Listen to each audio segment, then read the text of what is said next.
comment bien interpréter la résurrection de Lazare dans le contexte actuel? Si Lazare était réellement mort, ne devrait-on pas plutôt parler de réanimation? On a besoin d'éclairage. Oui, je pense que ça, je suis assez d'accord. Hein, le vocabulaire est un peu piégeant là. Hein. Le vocabulaire de la résurrection il convient de façon analogique. C'est-à-dire qu'il ne dit pas du tout la même chose dans le cas de Lazare et dans le cas du Christ. Il y a des points communs, on sait que c'est toujours Lazare dans un cas avant-après, que c'est le Christ dans le avant-après, mais le principe de la résurrection, entre guillemets, de Lazare, c'est que Lazare, il va mourir encore. Et d'ailleurs, vous avez peut-être, déjà c'était pas drôle la première fois, donc voilà, vous avez peut-être noté dans l'évangile, juste quelques versets plus loin dans l'évangile de Saint Jean, et ça je prends 2 minutes de plus pour le dire parce que je trouve que c'est très important, que après cette réanimation, ce retour à la vie de Lazare, c'était quand même pas un miracle banal, ça c'est clair, et que ça a déclenché encore une série et de conversions et d'opposition. Et que les grands prêtres, en gros, je traduis à peine la phrase, se sont dit que ça c'était quand même la goutte d'eau qui avait fait déborder le vase, et que ça a signé, dans l'évangile de Saint Jean, ça a clairement signé le décret de mort de Jésus. Et non seulement de Jésus, mais de Lazare par la même occasion, puisqu'ils avaient aussi décidé de faire mourir Lazare. Alors on ne nous raconte pas la mort de Lazare, en tout cas pas dans l'évangile, ou alors il faut vraiment gratter, mais il y a les deux choses. C'est-à-dire que la réanimation de Lazare, de Jésus qui a fait ce geste, et qui l'a fait dans des conditions tout à fait incroyables, dramatiques, d'une amitié qui était contestée. Qu'est-ce que c'est que cet ami qui ne vient pas pour sauver son ami qui va mourir? Enfin, il y a l'amitié de Jésus qui est pratiquement agressée au moins de 4 façons dans le texte, hein, si vous lisez bien. Le rédacteur qui insiste lourdement, Marthe qui va insister, Marie qui va insister, les gens autour de la tombe qui disaient alors il l'aimait, vous voyez comme il l'aimait, mais ne pouvait-il pas venir plus tôt? Donc de quoi on parle? On parle de la façon dont Jésus aime Lazare. Et cette façon-là, elle est contestée. Et si on suit le récit, on va découvrir que lorsque Jésus remet Lazare à la vie, ça va lui coûter, lui, sa propre vie.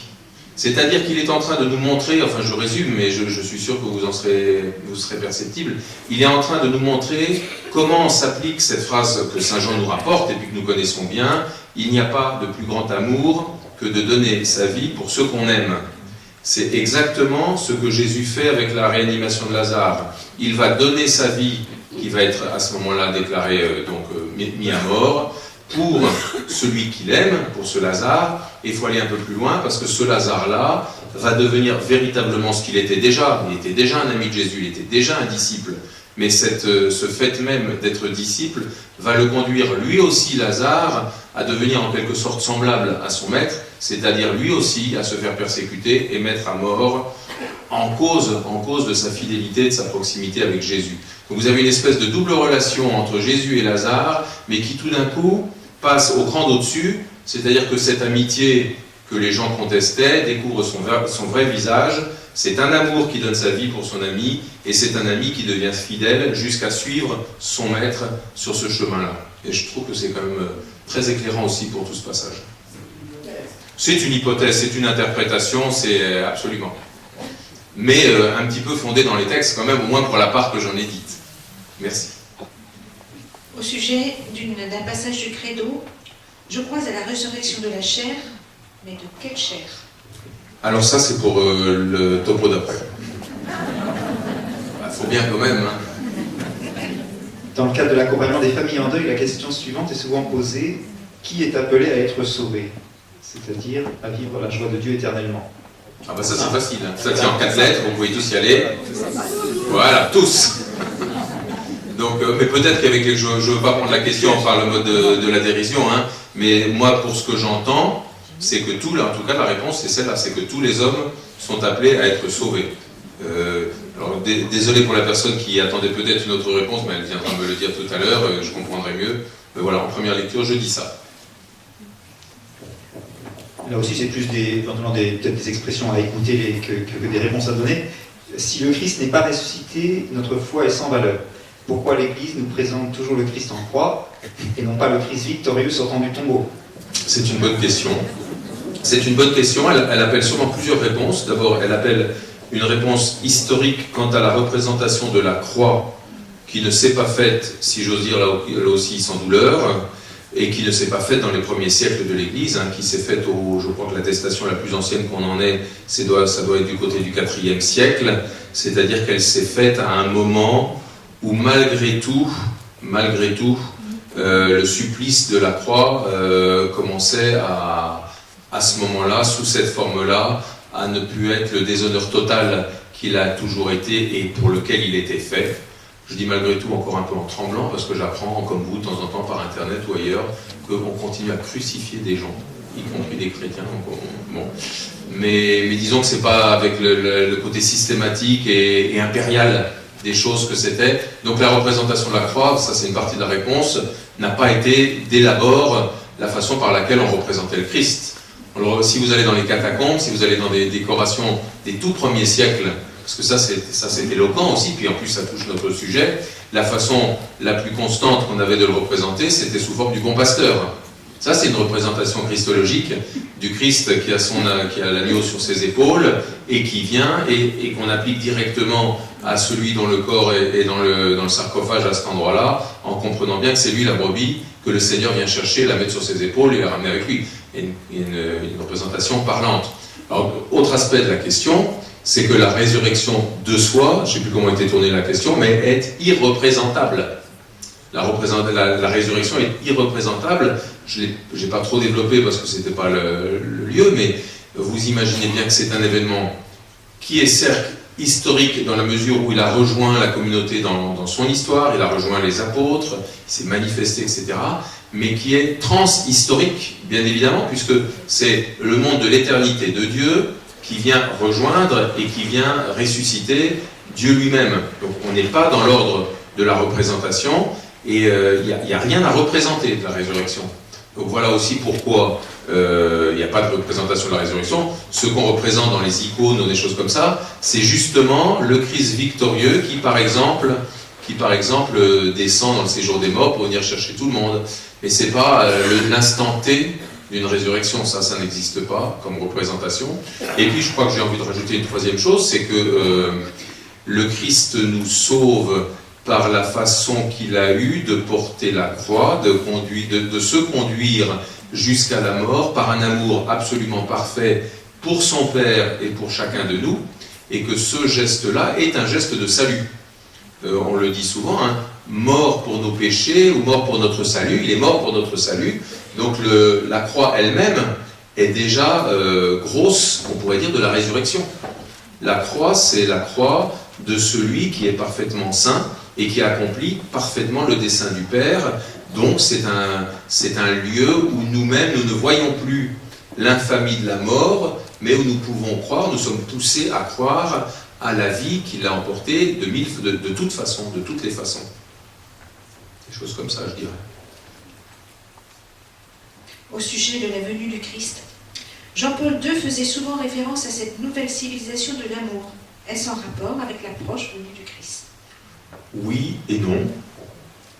Oui, parce que lorsque nous commençons à espérer la venue du Christ, comme nous le confessons tous les dimanches, et j'espère l'avoir bien dit dans la deuxième partie des exposés, nécessairement cela renouvelle notre façon d'aimer, notre façon de vivre. Donc on peut dire que c'est le stimulant par excellence d'une civilisation de l'amour. Et que donc quand quelqu'un comme Jean-Paul II ou bien d'autres appelle à un renouvellement, il le fait d'autant mieux qu'il s'arc-boute lui-même, d'ailleurs il le disait, sur la certitude de cette espérance. Donc sous cet angle-là on peut dire oui, mais sous un autre angle, il faut dire que c'est constamment que l'Église est provoquée et à renouveler son espérance et donc aussi à renouveler son engagement dans l'amour. Après, Jean-Paul II le fait comme François et Benoît XVI entre les deux, c'est-à-dire dans une situation donnée ou dans des pays donnés où on peut avoir l'impression, à mon avis souvent à raison, que l'amour s'est un peu refroidi, donc il y a une espèce de il faut y aller, mais sur le fond, c'est la même chose depuis 20 siècles quand même. Voilà ce que je dirais. Tout ça, c'est des réponses personnelles, encore une fois, c'est pas des... Si la mort ne fait pas partie du plan de Dieu, au nom de la justice, serons-nous tous sauvés? Alors, et puis deuxième question qui reprend un peu ça, c'est la question, Jésus répond à Marthe, celui qui croit en moi, même s'il meurt, vivra, et les autres, que deviennent-ils? Quelle espérance pour eux? Deux excellentes questions, parce que c'est vraiment des questions au nom de l'espérance. Je commence par la deuxième, qui est peut-être plus facile quand même, puisqu'on y a déjà un petit peu répondu à mon avis. La phrase là n'est pas une phrase discriminatoire. Et ça, je fais exprès d'utiliser ce mot, parce que Dieu sait qu'on l'entend tous les jours, et on l'entend tellement que parfois il fausse un peu notre regard, j'allais dire, sur le dessein de Dieu, et même son projet, sa manifestation. Parce que c'est une phrase là qui est dite à propos d'un verset de la Bible, et vous voyez bien comment on peut aussi la dire par rapport aux baptisés, par exemple. Hein. À la fin de Saint Marc, tous ceux qui seront baptisés seront sauvés, mais les autres, ça ne paraît pas si évident que ça. Donc c'est encore des questions, nous et les autres. Ce sont des questions que je dirais donc marquées par une crainte de la discrimination. Nous craignons la discrimination. Nous savons aussi par la même occasion que nous ne valons pas plus que les autres, et ça on a raison, et du coup, on ne sait plus trop où se situer. Mais je pense que ce n'est pas une bonne porte d'accès, je pense que ce n'est pas une bonne pente de raisonnement, parce que justement, elle va fonctionner par discrimination, finalement, c'est en tout cas dans notre esprit déjà, alors que Dieu ne fonctionne pas par discrimination. Dieu fonctionne par élection. Ce n'est pas du tout la même chose. Parce que si, quand je vous dis Dieu fonctionne par élection, vous me dites tout de suite, ah mais les autres, ça veut dire que vous n'êtes pas encore rentré dans la façon de faire de Dieu qui agit vraiment par élection, je vous promets. Il agit par élection parce que, alors ça peut se dire tout au long de l'Ancien Testament et du peuple élu, dont Jean-Paul II a rappelé que les élections et les promesses n'avaient pas été révoquées, ça c'est une chose, mais suprêmement c'est parce que Dieu nous élit dans son Fils, et que son Fils c'est le bien-aimé, l'élu, l'unique Fils en qui Dieu se complaît. Il y a quelque chose effectivement d'électif. Mais tous, nous sommes appelés à faire partie de cette élection, et nous, qui avons déjà entendu cet appel et qui y avons répondu, si nous l'entendons vraiment, nous comprenons ce qu'est l'élection, c'est qu'elle est inséparable de la mission. C'est-à-dire que Dieu nous choisissant, parce que vous avez été choisis par votre baptême, dans votre baptême, vous avez été enfantés comme fils et filles de Dieu, mais ce n'est pas pour vous, c'est pour les autres. Et c'est la même logique que ce que je disais tout à l'heure par rapport à l'espérance. Espérer vraiment, c'est nécessairement aimer. Et bien je le dirais aussi pour être élu, ou pour croire, puisque c'était ça la citation. Croire vraiment, c'est nécessairement vouloir se livrer pour que les autres vivent aussi de cette vie même de Dieu, de laquelle nous pensons avoir été touchés. Et je me demande si à chaque fois qu'on n'a pas peur, ou qu'on a peur, justement, à chaque fois qu'on a peur qu'il y en ait qui soient un peu oubliés sur le chemin, ça m'attire mon attention, en tout cas sous forme de question, de deux choses, mais jusqu'où nous sommes-nous laissés vraiment saisir pour aller vers Dieu, jusqu'où cette élection nous a rejoints, et puis de quelle idée nous avons de Dieu. Quelle idée nous avons de Dieu. Dieu est totalement amour, infiniment amour. Il aime tous les hommes, il veut que tous les hommes soient sauvés. Donc ça, c'est le socle.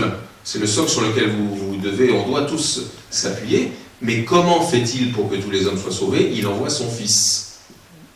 Ça, c'est comme ça. Enfin, je veux dire, c'est comme ça, je ne le dis pas platement, mais il y a quelque chose de l'ordre de la foi, alors qui est redit tout au long dans l'Écriture, qui est porté par la tradition de l'Église, qui a été même redit il n'y a pas très longtemps dans une déclaration qui a fait couler pas mal d'encre, parce que peut-être que dans sa forme ou dans son opportunité, elle laissait à désirer, mais de répéter que nous croyons que le Christ est l'unique sauveur par lequel toute l'humanité est appelée à vivre de la vie de Dieu, j'estime que ça fait partie de la foi chrétienne, mais qu'elle n'est pas discriminante.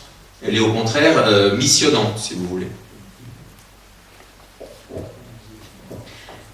Et la communion des saints, nous y croyons très fort. Qu'en pense l'Église? Qu'en pensez-vous? Dans quel ordre? Alors je l'ai déjà évoqué ce matin, donc je crois que le plus sage c'est de commencer par l'Église. L'Église croit profondément à la communion des saints, elle nous le fait réciter, on pourrait dire, dans chaque credo. Je n'ai pas encore lu, mais je lirai tout à l'heure, là aussi, quelques passages du Concile qui le redisent s'il y avait besoin. Dans tous les textes que je vous ai cités, que ce soit ceux des théologiens, que ce soit ceux du magistère, etc., c'est quelque chose qui est tout à fait important.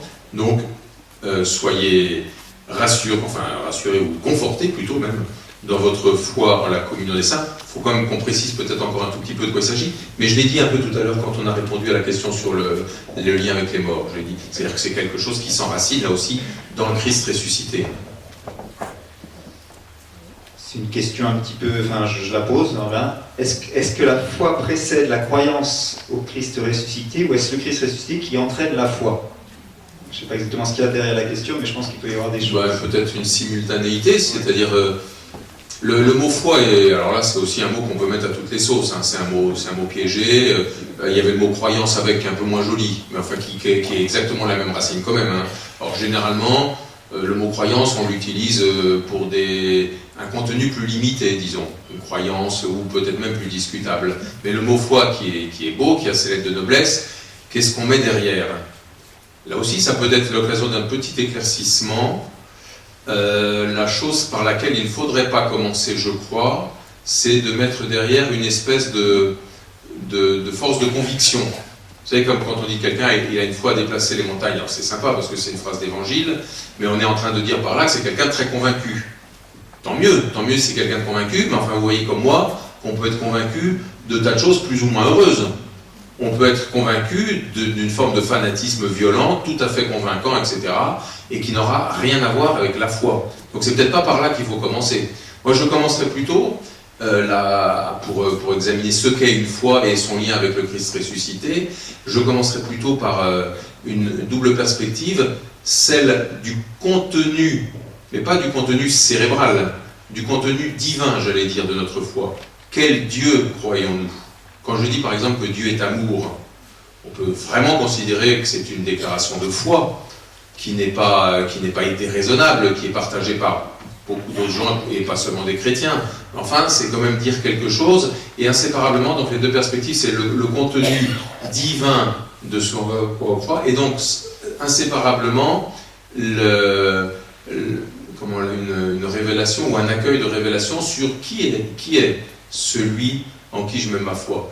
Qui est Dieu et quel est le contenu de ce qu'il me dit? C'est plutôt ces deux questions, moi, qui m'intéressent. Alors, par rapport à la question sur Jésus mort et ressuscité, j'ai l'impression que ça, on touche au cœur de ce qu'est la foi, parce que ça nous dit simultanément qui est Dieu. Qui est Dieu? Il est ce Dieu qui envoie son Fils, qui envoie ce Fils qui est Fils de Dieu, qui est Dieu, qui vient mourir et ressusciter par amour pour nous.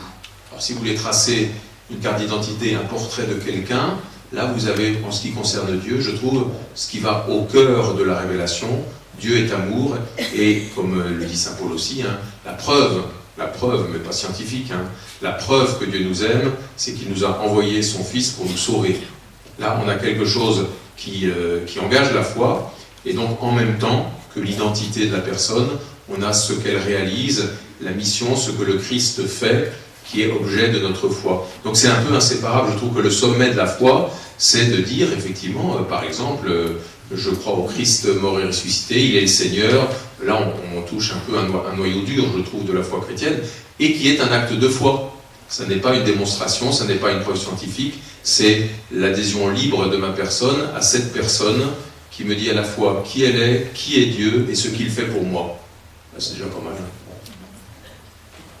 Je vais formuler les questions, mais la réponse viendra sans doute dans le topo qui va suivre. Quand on parle justice de Dieu, comment concilier l'existence d'un Dieu infiniment bon et la damnation éternelle? Comment peut-on articuler l'expression traditionnelle d'un jugement particulier au moment de la mort avec le jugement général à la fin des temps? Donc ça, c'est des questions... C'est juste pour mettre en appétit. Je pense que les réponses vont venir... On peut espérer. Pour revenir à l'espérance, l'Église catholique a-t-elle le monopole de l'espérance?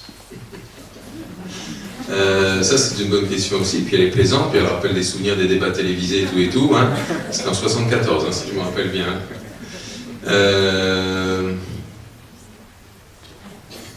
J'aurais tendance à dire que l'Église a le monopole de cette espérance-là dont je viens de parler, parce que cette espérance dont je viens de parler, elle est liée à la venue du Seigneur qui nous a rejoints, qui vient vers nous dans la gloire et qui nous constitue comme son corps, le corps de tous les croyants, mais des croyants qui sont inséparablement des espérants, c'est-à-dire que finalement cette espérance constitue l'Église.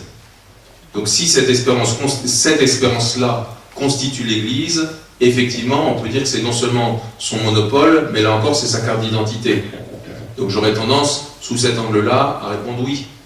Maintenant, de me dire heureusement que nous passons notre journée à croiser des gens qui sont habités par une espérance, petite, moyenne ou grande, et qui au nom de cette espérance font de belles choses, ça heureusement j'en rencontre comme vous, mais j'ai l'impression que celle dont j'ai voulu parler, elle était proprement théologale, qu'elle venait vraiment de Dieu, et qu'elle venait de Dieu pour que justement grâce à elle aussi, il mette son Église en route. Donc elle est inséparable de son... Je tiens à dire, puisque j'ai eu les questions avec Rosine, l'ensemble des questions, il y avait beaucoup de questions, alors j'ai un peu centré sur les questions qui sont sur notre sujet d'aujourd'hui, il y avait d'autres questions très intéressantes sur des sujets de foi ou d'exégèse ou d'histoire, mais bon, je ne les ai pas repris en premier. Voilà. Mais ça vous donnera des idées pour des thèmes des futurs. Oui, des thèmes futurs, voilà. mais il y avait d'autres questions intéressantes. Voilà.